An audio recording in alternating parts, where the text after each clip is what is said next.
তবে একটা জিনিস বলি, প্রারব্ধ যদি রোগ হয়ে আসে ওটা ভোগে শেষ করুন।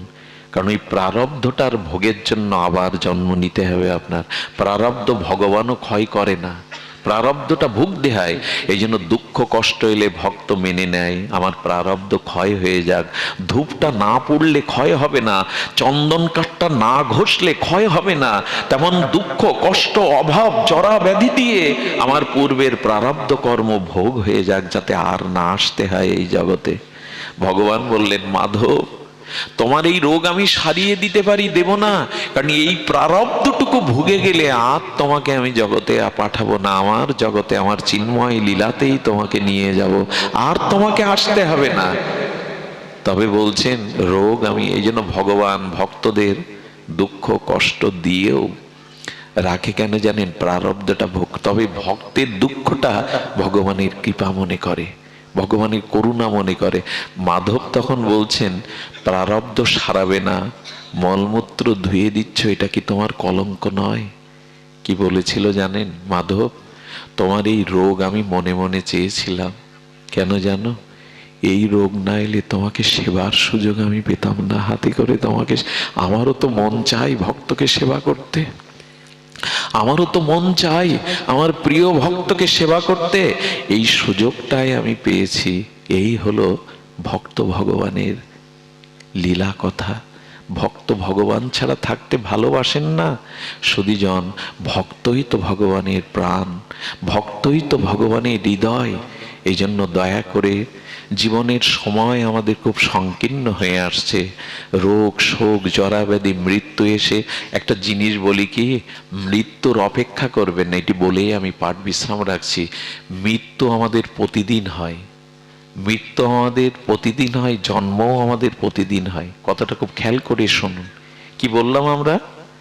মৃত্যু আমাদের একদিন হয় না, বরঞ্চ প্রতিদিন মৃত্যু হয়। একদিন মৃত্যু শেষ হয়, যেদিন আমরা মরি ওই দিন মৃত্যুর শেষ হয়, কিন্তু প্রতিদিন মরি আমরা, প্রতিদিন জন্মাই। কেমন জানেন?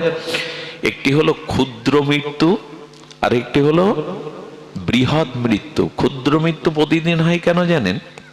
আগে মৃত্যু শব্দের সরলত্বটা আমরা, যে মৃত্যু মানে মৃত্যুর অত্যন্ত বিস্মৃতি। জীব গোস্বামী বলছেন, পুরনো সবকিছু ভুলে যাওয়াকে বলে মৃত্যু। আবার বলি কথাটি, আপনার মৃত্যু হওয়ার পরে পুরনো কোনো স্মৃতি আপনার তার পরের সেকেন্ড থেকে মৃত্যুর পরের যে মিনিটটা আপনি পূর্বের কিছু আর মনে আপনার, এই যে অত্যন্ত ভাবে বিস্মৃতি হওয়ার নাম হলো মৃত্যু। অর্জুন বড় কষ্ট পেয়ে ডাকছে, কৃষ্ণ আমার অভিমন্যুকে ফিরিয়ে দাও। চক্রবহে অভিমন্যু মারা গেলে অর্জুনের হৃদয় হাহাকার, বলে ফিরে চাও। অভিমন্যুর জীবাত্মা, অভিমন্যুর আত্মাকে ভগবান আহ্বান করলেন। ইথার তরঙ্গে বলছেন, অভিমন্যু বলছেন, আমাকে কেন আহ্বান করলেন ভগবান? বলেন, তোমার পিতা অর্জুন তোমায় ডাকছে। বলে, ওনাকে আমি চিনি না। কে আমার পিতা? হয়তো কোনো জন্মে উনি আমার পুত্র ছিলেন, আমি ওর পিতা ছিলাম, ওনাকে বলে দিন আমি ওনাকে চিনি না। অর্জুন তখন বুঝলো যে মৃত্যুর পর পূর্বের কোনো স্মৃতি আর থাকে না। যাদের থাকে তারা জাতিস্বর, সেটা কোটিতে দুই একজনের। কথা বোঝা যায়? মৃত্যু মানে কি বললাম? মৃত্যুর অত্যন্ত বিস্মৃতি, পুরনো সবকিছুকে ভুলে যাওয়ার নাম মৃত্যু। এটা বড় মৃত্যু। আর ছোট মৃত্যু প্রতিদিন কেমন হয় জানেন? যখন আমরা ঘুমাই, যখন গভীর ঘুমে নিমগ্ন হন, তখন মনে থাকে তো কে আমি, আমার টাকা কোথায়, আমার স্ত্রী কোথায়, কার আমি, এসব মনে থাকে। গভীর ঘুমে নিমগ্ন হওয়ার নাম হলো ক্ষুদ্র মৃত্যু। আর যেদিন একেবারে সব ভুলে যাব পেছনে, সেদিন হলো বড় মৃত্যু। মৃত্যু হয় কিনা আমাদের প্রতিদিন? মানুষ ঘুম থেকে উঠে 1-2 সেকেন্ড বুঝতে পারেন আমি কোথায় শুয়ে আছি, কে আমি, সঙ্গে সঙ্গে মনে এসে যায় আমি তো আমার ঘরেই আছি। অর্থাৎ ওই স্মৃতিটা ফিরে আসে। আর এই স্মৃতিটা ফিরে আসা মানে আবার জন্ম হলো। প্রতিদিন আমরা মরি, ক্ষুদ্র মরি, প্রতিদিন আবার বাঁচি। এই জন্য মরণকে আলাদা করে দেখবেন না, প্রতিদিনই তো মরছি, প্রতি সময় তো মরছি। কিন্তু একটা অনুরোধ করি, ভজন কেন করবেন জানেন? সাধুসঙ্গ কেন করবেন জানেন?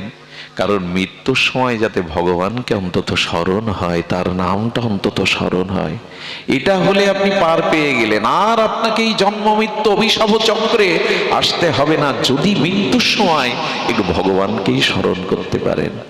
মৃত্যুর সময় যদি কোনো সাধু পুরুষকে দর্শন করতে পারেন, গুরুদেবের চরণ স্মরণ করতে পারেন, আপনি পার হয়ে গেলেন। তাই দয়া করে দেখুন, আজকে যে 2 ঘন্টা এখানে আপনারা সময় দিলেন না, জীবন দিলেন। অনেকেই বলে কি জীবন আলাদা সময় আলাদা, না, এই জন্য সময়টা কাজে লাগান। আচ্ছা, এমন কি আপনারা জীবন বাড়ি রেখে এসে সময় এখানে এনেছেন? এমন কি বলবেন আপনারা? জীবন বাড়ি রয়েছে আর আপনি এখানে সময় নিয়ে এসেছেন, এরকম কি বলা যাবে? অর্থাৎ সময়ের সাথে সাথে আপনি জীবনটাও এখানে দিচ্ছেন। তাই জীবনটা সাধুসঙ্গ, হরিকথা, ভগবত চিন্তনে দিন। সময় আর জীবন আলাদা না, সময় দেওয়া মানে জীবনই দেওয়া। আপনাদের এই 2 ঘন্টা জীবন আপনার ভগবানকে দিলেন, হরিকথাকে দিলেন। এই আয়ুটা ভগবান কোনো না কোনো জন্মে এই সময়টা আপনাকে ফিরিয়ে দেবে তার সান্নিধ্যে।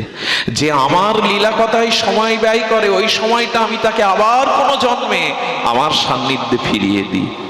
তাই আসুন আমরা ভগবানকেই স্মরণ মন, ব্যর্থ চিন্তা, ব্যর্থ দর্শন আমরা যেন না করি, ব্যর্থ ভাষণ এগুলো যেন না করে ভগবানকে স্মরণ করি। আর এই যুগে হরি কথা কান দিয়ে শ্রবণ আর জিউ দিয়ে হরির নাম কীর্তন, এই দুটোই হোক আমাদের আগামী দিনের চলার পথে ভগবানের চরণে প্রেম ভক্তি পাওয়ার একমাত্র উপায়। আপনাদের মঙ্গল হোক।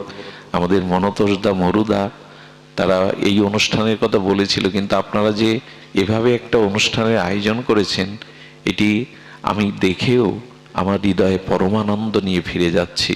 আপনাদের মঙ্গল হোক, আপনাদের কল্যাণকে একটা ভিক্ষা চাইব, সেটা হলো আপনাদের পায়ের ধুলো উড়িয়ে বাতাসে আমার মস্তকে দিবেন, যাতে আপনাদের চরণে আমার অতিমতি থাকে।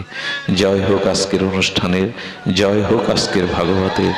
জয় শ্রী গুরু প্রেমানন্দ গৌর হরি, জয় শ্রী রাধে।